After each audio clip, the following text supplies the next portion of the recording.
Family governance. Sounds a bit scary, doesn't it? But it doesn't need to be. And in this video, I'm going to explain why. My name's Russ Hayworth. I'm a family business advisor, and I work with families just like yours to help you navigate the complexities that come from being in business together.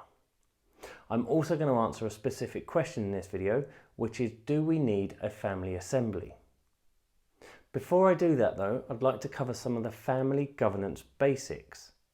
So family governance deals with the family system that is involved with a family-owned business. Firstly, and ideally, you want to be putting governance in place at a time when it's not necessarily needed. If you're trying to deal with a particular challenge or a conflict or some problem, then that's not really the time to be looking to put in governance, because it's kind of too late then. So try and start early. Sit down with each other and talk about the challenges or conflicts that you might see arising at some point in the future, and then have a look at how governance might be able to help avoid those or deal with them as they crop up. It's really important also to remember that your family business is unique. Now, the challenges you face may be similar to other family businesses, but your family circumstances will be entirely unique to you.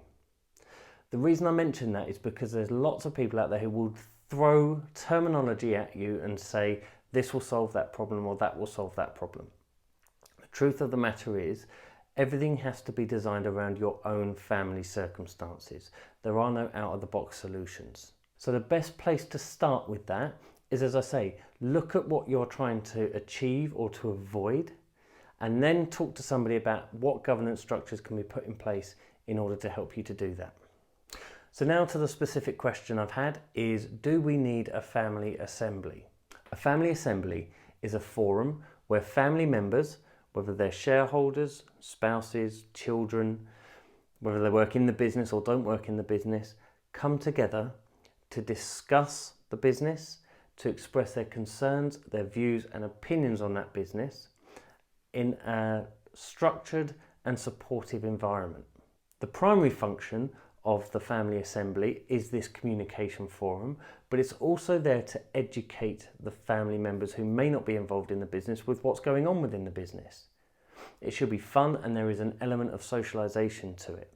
As your business and as your family grow, the opportunity for everybody to get together possibly becomes less. And so having a family assembly as a forum for you to come together, to talk, to socialize, to educate, to discuss the business can be a fantastic tool. As I say, they're not necessarily for everybody, and my advice would be understand what it is you're trying to avoid or achieve, and then look at what governance structures can help you to do that. I hope you found that useful. I'll be covering more on family governance in future videos, but until next time, take care.